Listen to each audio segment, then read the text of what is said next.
Қайырлы күн, құрметті көрермен. Бүгін журнализм менің студиясында подкастымыздың жаңа кезекті эпизоды және оның жүргізушісімен Дана Маратова.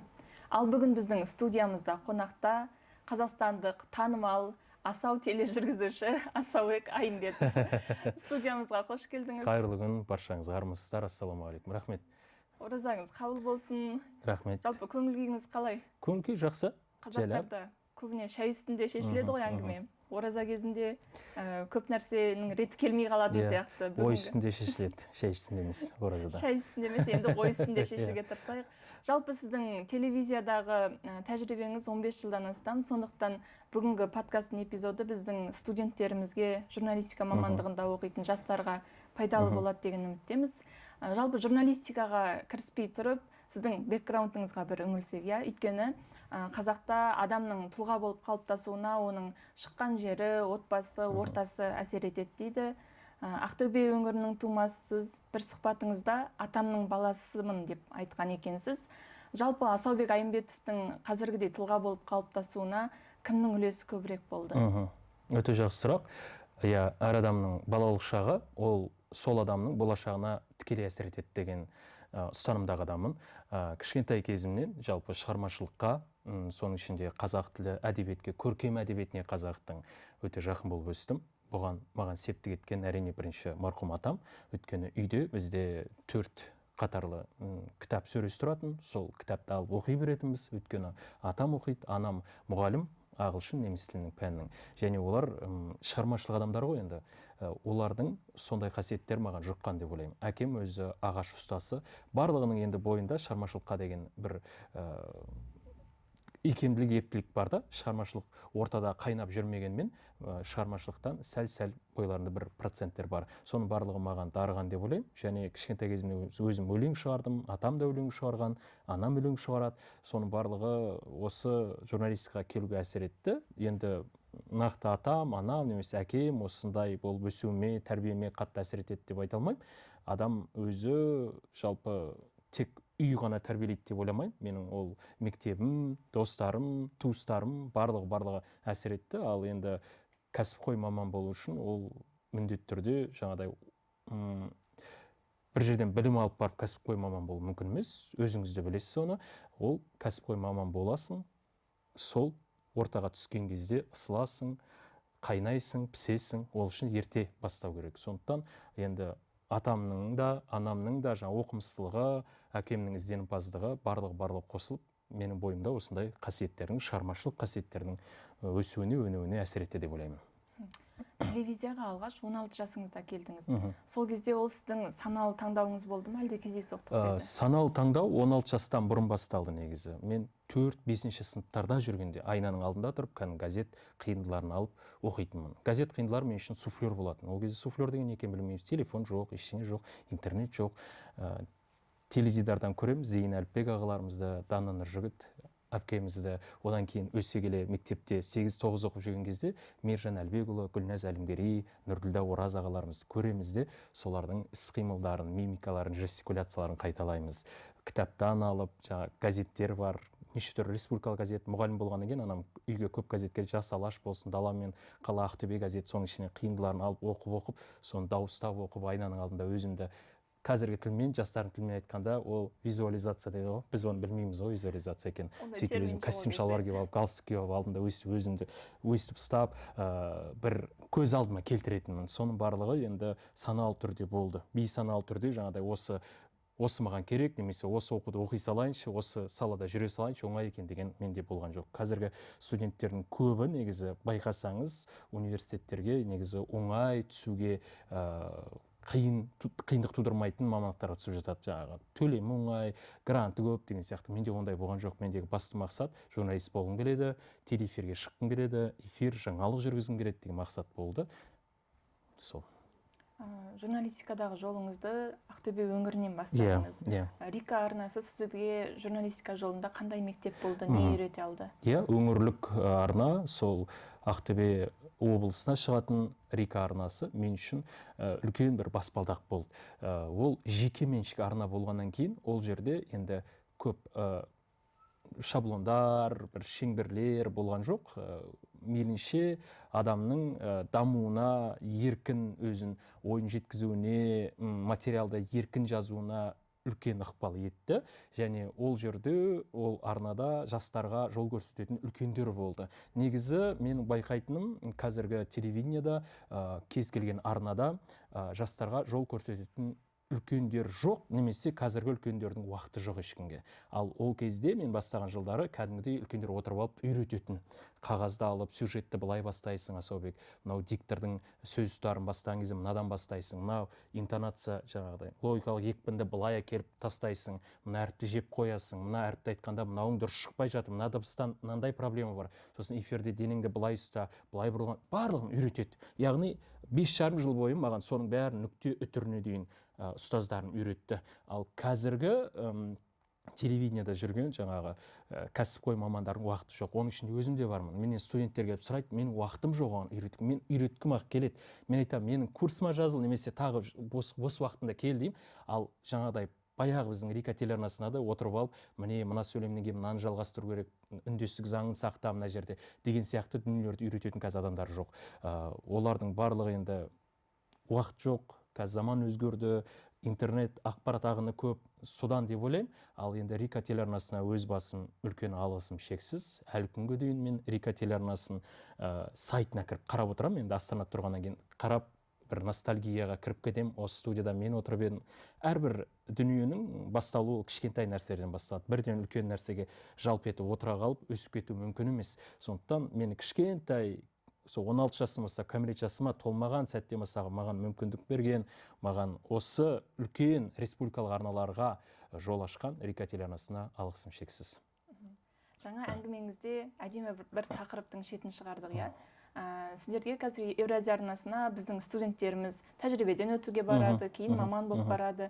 Жалпы олардың бойынан қандай дағдыларды көргіңіз келеді? Журналист болу деген тағдыр ма, талант па, әлде ұзақ уақыт бойы жиналған бір дағдылардың жиынтығы ма?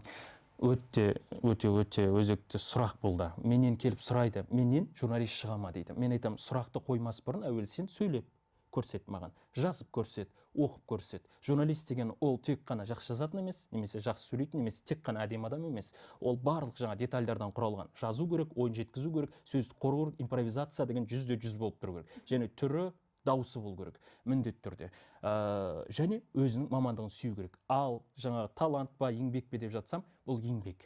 Таза еңбек. Мысалы, сіз Голливудтың танымалдарына, актер-актрисаларына сұрақ қойсаңыз, болашақта сіз талантты актерсіз, сіз сияқты талантты актер жоқ десеңіз, ол сізге ренжіп қалады. Неге? Өйткені олар айтады, мен талантты емеспін, мен еңбекқормын дейді. Мен еңбекпен жеттім. Ал сіз осы сұрағыңызбен менің еңбегімді нөлге шығарып тұрсыз дейді. Әрбір дамыған елдердегі мықты майталман мамандар біледі, тек еңбекпен ғана келетінін. Ол талантпен қаншама адам жүр. Анау бір шаң басқан қымбат көліктер сияқты жертөледе қалып кеткен. Талант ол ештеңе шешпейді. Егер адам еңбектен күн сайын бірдеңе жасап жатпаса, ол анау талантты адамдар қалып кетеді. Мынау қасында жүрген амбициозный адамдар. Ештеңеден ұялмау керек, кадрдан ұялмау керек, сөйлеуден ұялмау керек, өз ойын жеткізуден, сұрақтан. Ұялып жүргенде өмірің бір-ақ сәтте өтіп кетеді. Журналистерге де болашақ айтқым келеді. Ұялмаңыздар. Қойғың келген сұрақты қойыңыздар, істегің келген нәрсені істеңіздер, және істегім келіп тұр деген жұмысты сұраңыздар. Сонда сіздерге мүмкіндік туады. Ал егер ұялып жүретін болсаңыздар, өміріңіз бір-ақ сәтте өтіп кетеді. Бір сәтте 30-ға қалай келгендеріңізді, бір қарасаңыздар 37-те қалай келгендеріңізді білмей қаласыздар. Сондықтан бұның барлығы тікелей еңбекке. Еңбек, бәрінше еңбек. Жалпы студенттерге, жастарға жаңалық жүргізушісі болу деген бір мінсіз мамандық сияқты болып көрінеді. Бірақ оның да сыртында үлкен еңбек жатыр. Жалпы кадр сыртындағы қиындықтар туралы айтып өтсек. Яғни жүргізуші деген ол көбі ойлайды.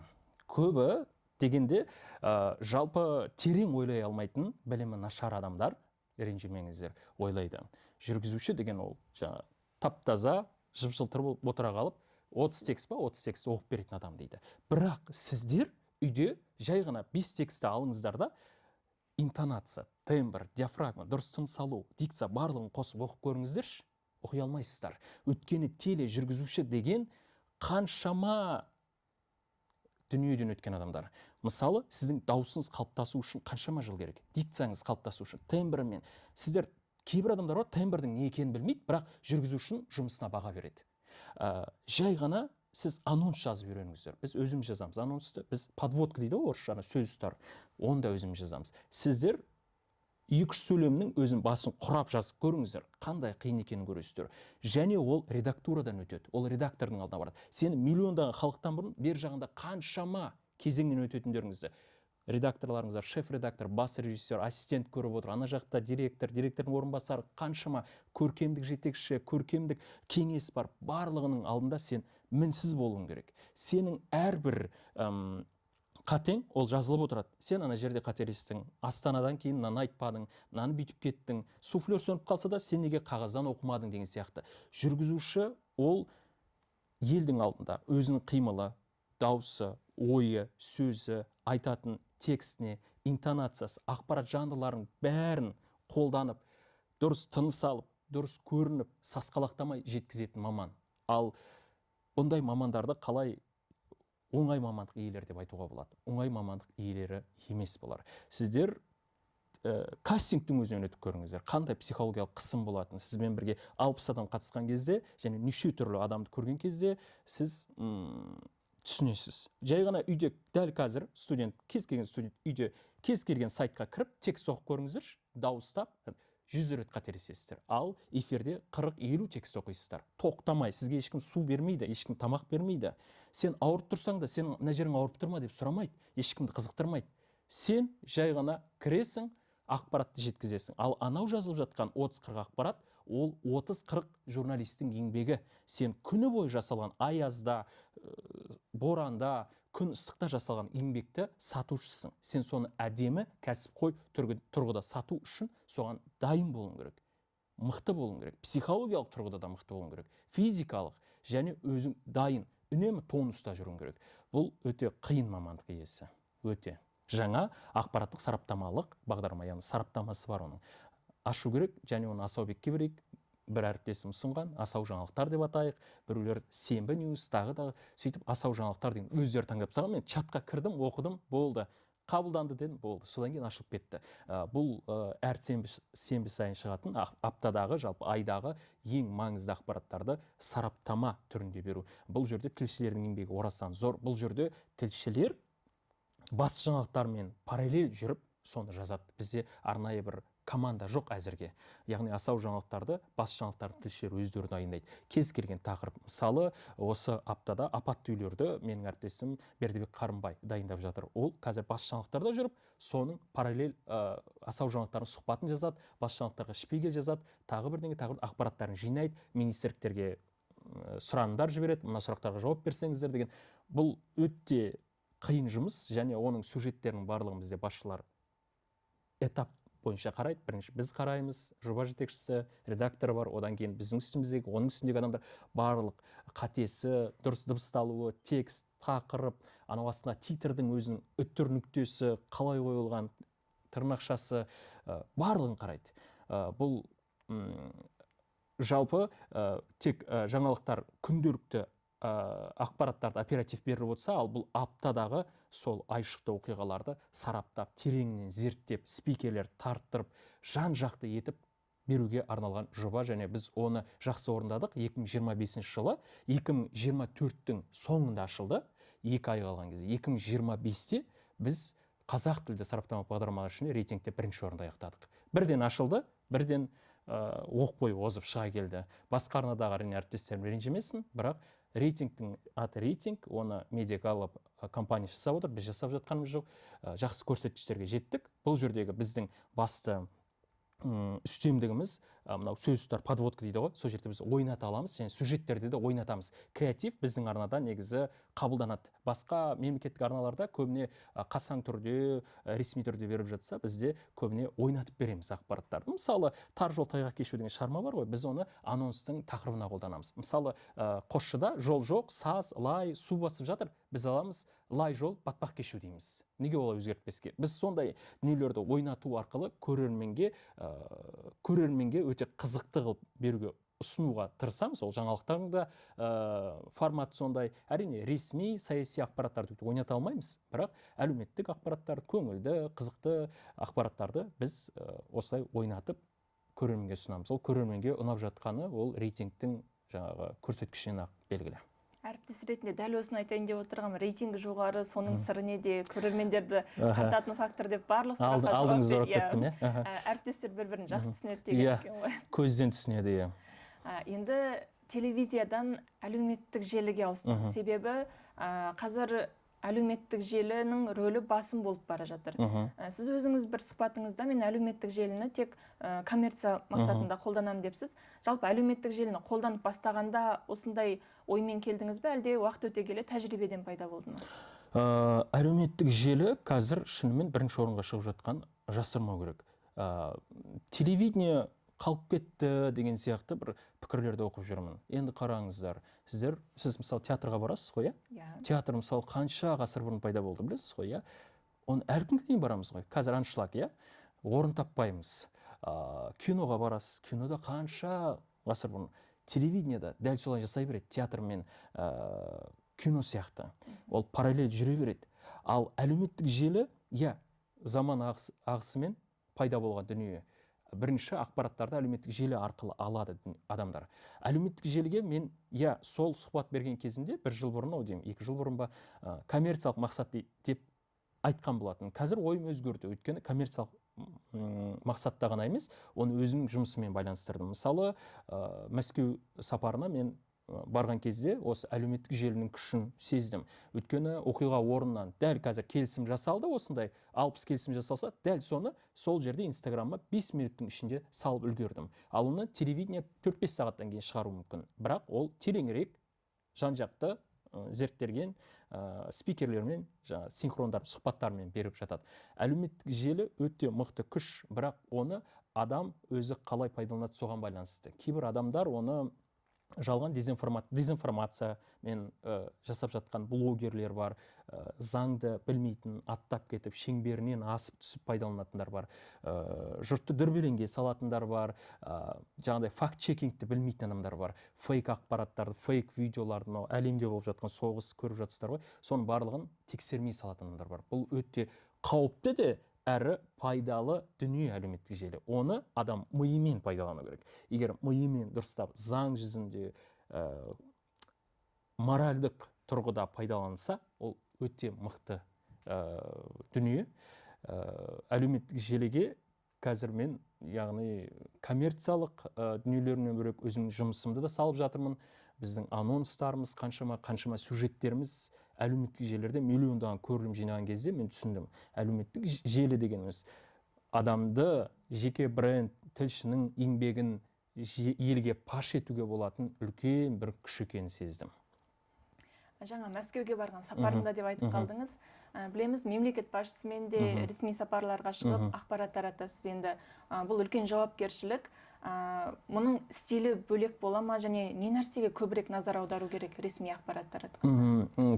Бұл өте үлкен күрделі тақырып. Енді жалпы біз сырттай қараған кезде, мысалы президентіміз бір аптаның ішінде бірнеше мемлекетке барады. Сырттай қарағанда ол бізге білінбейді. Ал сол процестің ішінде өзіміз жүретін болсақ, бұл үлкен жұмыс екенін байқаймыз. Мен өзім Мәскеуге 2 күнге барғанның өзінде бір 2 апта жұмыс істегендей болдым. Өйткені таңнан түнге дейін жұмыс, әр ғимаратта, әр локацияда кіріп шығуының өзі үлкен процесс. Және бұл формат басқа. Бұл жерде өте күрделі, бұл мемлекеттің ісі, мемлекеттік деңгейдегі дүние. Бұл жаңадай жай ғана жаза салатын, жай ғана бетіп сыза салатын дүние емес.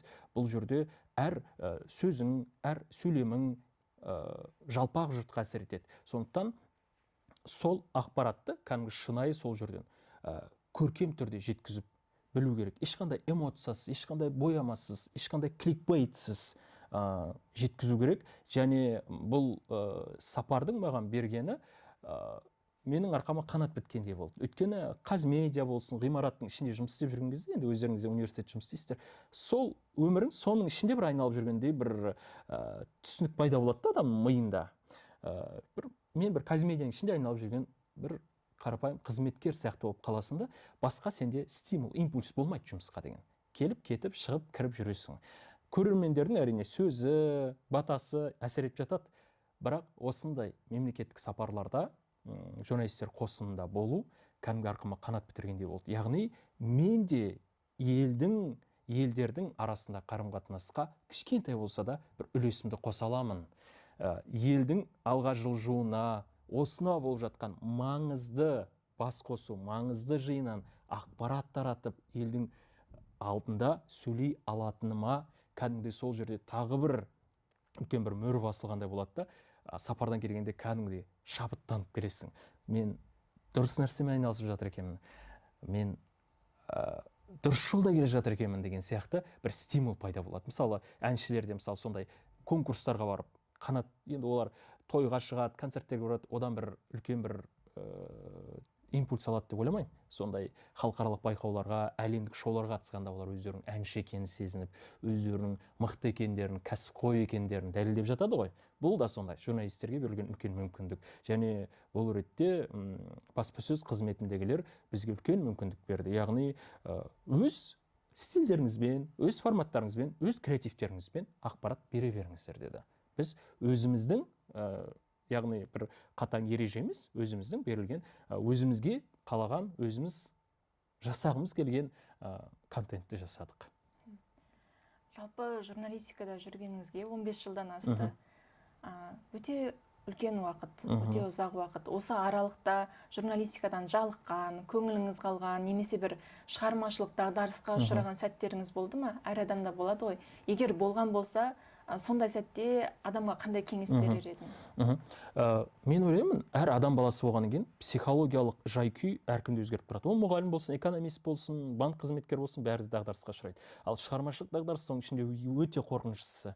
Өйткені, мысалы, банк қызметкері дағдарысқа ұшырап, бір өзінің жай-күйі болмай тұрса, ол жерде қатты білінетін бір картина болмайды, сол жұмыс. Ал шығармашылық дағдарыс дегеніміз біз жазатын адамдармыз ғой. Біз өз ойымызды, өз түйгенімізді, сол оқиғаны қағазға түсіретін болғаннан кейін, шығармашылық дағдарыс кезінде сол жазғанымыздан ақ біздің моральдық жай-күйіміз білініп тұрады. Яғни көңіл күйіміздің жоқтығы, тіпті эфир жүргізгенде де, егер біздің көңіл күйіміз болмай, дағдарысқа ұшырап, немесе қандай да бір өмірлік бір қиындықтарға тап болған кезде эфир басқаша өтеді. Ешқандай адреналин жоқ, ешқандай стимул жоқ, қарапайым, тіпті интонацияның өзі өзгермейді. Бір сарында, монотонно өтеді. Дағдарыс болу керек деп ойлаймын. Өйткені шығармашылық дағдарыста болмаған адам, шығармашылық дағдарыстың не екенін білмеген адам, нағыз мынау қанат бітіп жұмыс істеп жатады ғой, құйылып өзіңмен өзің бір үлкен бір шабыт болған кезде түсінесің. Шығармашылық дағдарыстың не екен, және шығармашылық дағдарыстан шыққан уақыттың екен. Сол кезде сен сол сәтті кәдімгідей пайдаланасың.